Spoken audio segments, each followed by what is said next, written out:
Breve editorial de La Píldora. Tengo la impresión de que los tiempos que corren le están exigiendo grandeza a los medios de comunicación.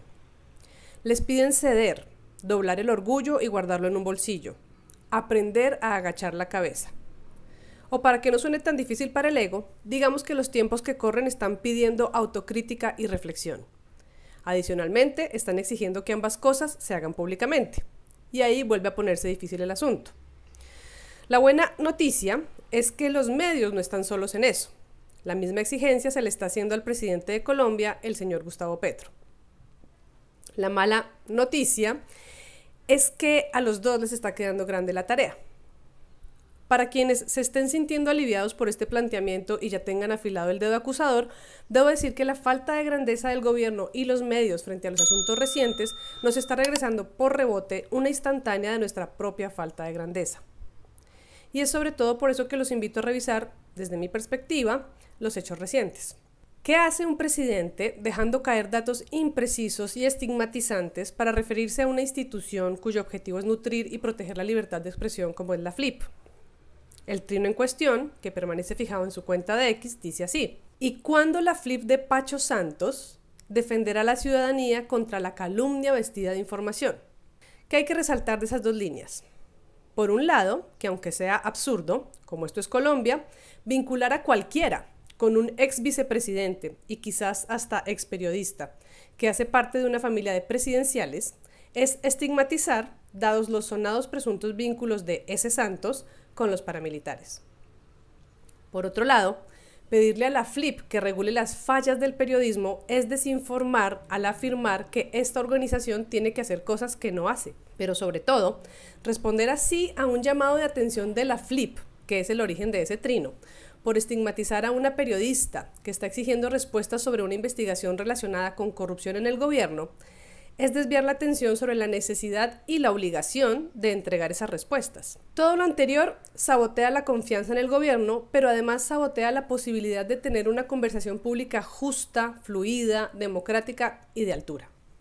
Cosas que él, como máximo representante de la democracia, debe alimentar y proteger. La periodista a la que atacó es María Jimena Duzán, quien, tal como aseguró este domingo en Los Danieles, ha recopilado información suficiente y de fuentes confiables sobre procesos de corrupción que involucran al hermano de la directora del DAPRE, Laura Sarabia, y al no poder conseguir que esas fuentes hablen públicamente, porque asegura que tienen miedo, decidió redactar un derecho de petición con preguntas para Laura Sarabia y lo hizo público en su podcast A Fondo. Si bien se trata de una forma de intentar obtener respuestas, también se trata de uno de esos casos en que el proceso de investigación periodística y el periodista en cuestión se convierten en la noticia, lo cual para algunos puede ser problemático. Para mí lo es, pero es un asunto que podemos y quizás debemos someter a discusión. Al derecho de petición lanzado al público, Laura Sarabia respondió con una columna publicada en Revista Cambio en la que no respondió ninguna de las preguntas que le formuló Duzán, y el presidente Petro a su vez, quien también resulta señalado en el derecho de petición, reaccionó señalando a Duzán, entre otras cosas, de periodista Mossad.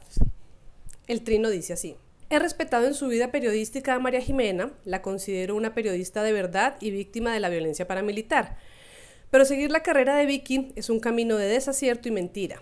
Insinuar que yo cambio cargos en mi gobierno por consejas es un verdadero irrespeto a mí mismo. Llame y respeta con saciedad la revista Semana, pero no lo espero de María Jimena. Sé que el periodismo Mossad se impone. Quiere destruir a Sarabia solo por destruir el gobierno y cometen villanías y canalladas. Aunque algunas cosas que menciona el trino son ciertas, algunas otras no, como lo es el tema del periodismo Mossad.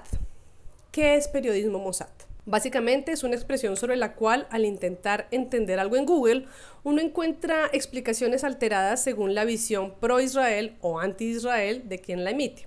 La Mossad es la agencia de espionaje israelí. Algunos se refieren a esta como una herramienta clave en la historia de la geopolítica por dedicarse a cazar antiguos líderes nazis y enfrentar a grupos terroristas palestinos, y otros la enuncian como una agencia dedicada a entablar operaciones de espionaje a nivel global con alianzas significativas con la CIA y la capacidad de sabotear estados con el apoyo de periodistas que producen noticias falsas.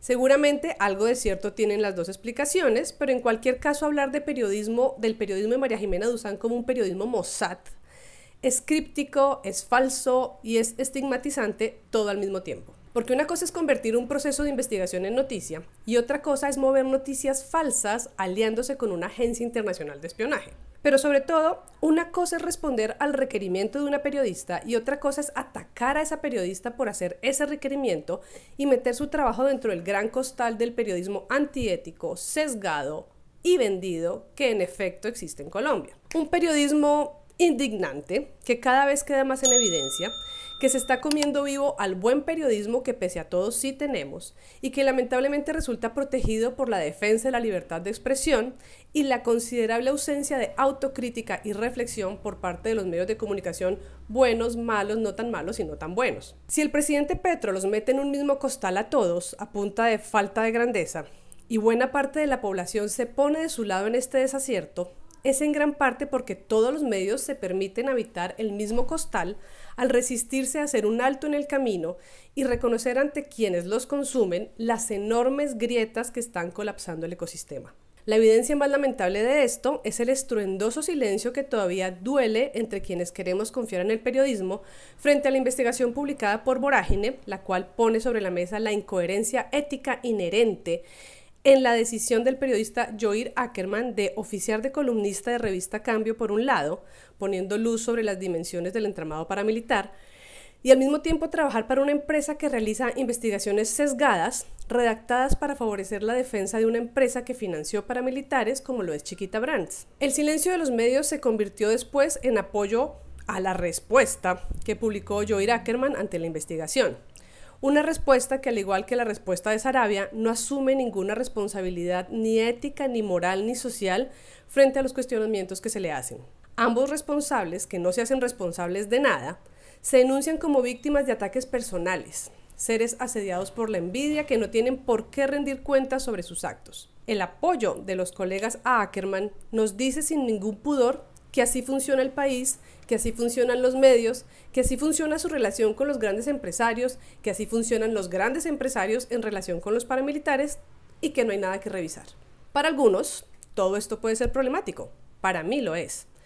Y de nuevo, es un asunto que podemos y quizás debemos someter a discusión. Sobre todo porque, pese a la avalancha de desinformación en medio de la cual vivimos, también estamos habitando un momento histórico en el que tenemos que lidiar con demasiadas verdades, demasiado crudas, demasiado atroces, que cada vez más están viendo la luz y que inevitablemente vienen a sacudir el ecosistema político, mediático y social en el que vivimos. Para mencionar solo una de esas verdades, hablemos de lo publicado en el informe final de la Comisión de la Verdad en la página 577 sobre los medios de comunicación. Abro comillas. La mayoría de ellos, de propiedad de sectores de poder con intereses más particulares que comunes, han extendido muchas veces una noción amañada de la realidad. Han ocultado otra parte y se han ensañado con otros sectores y poblaciones, produciendo una noción fragmentada e irreal del país. Esta es muy difícil de comprender para aquellos sectores con menor capacidad de análisis y para aquellos incapaces de escuchar otras posiciones, otras verdades. Por años la narrativa de muchos medios se ha construido sobre la base de epítetos más que sobre explicaciones exhaustivas. Los medios que han procurado independencia e imparcialidad, que han formado a la ciudadanía con información objetiva, han estado sometidos a la presión de la financiación o han sido estigmatizados. Cierro comillas.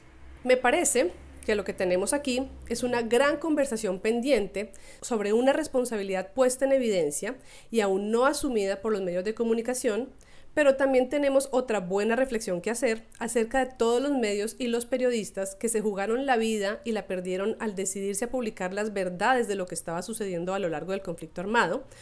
Periodistas que fueron perseguidos, asesinados y exiliados porque no tenían cómo enfrentarse a las grandes corporaciones que financiaban a grupos armados, corporaciones que tenían capacidad financiera suficiente como para pagarle a otros periodistas para que hicieran investigaciones a favor de ellos.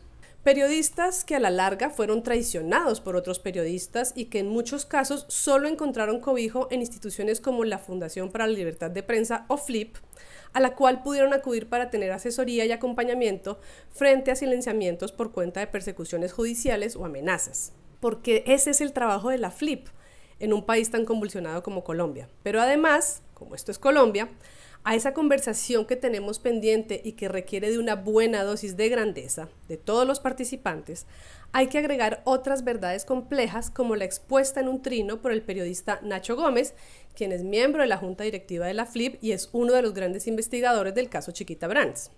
Dice el trino: Pacho Santos, como jefe de redacción de El Tiempo, fue fundador de la FLIP en los 90s. En 2001 fue su supuesta propuesta de Bloque Capital y Uribe le ofreció la vicepresidencia. Él entendió que ya no haría nada por la libertad de prensa y renunció. Tardamos 1 minuto en aceptar. Ahí termina el trino.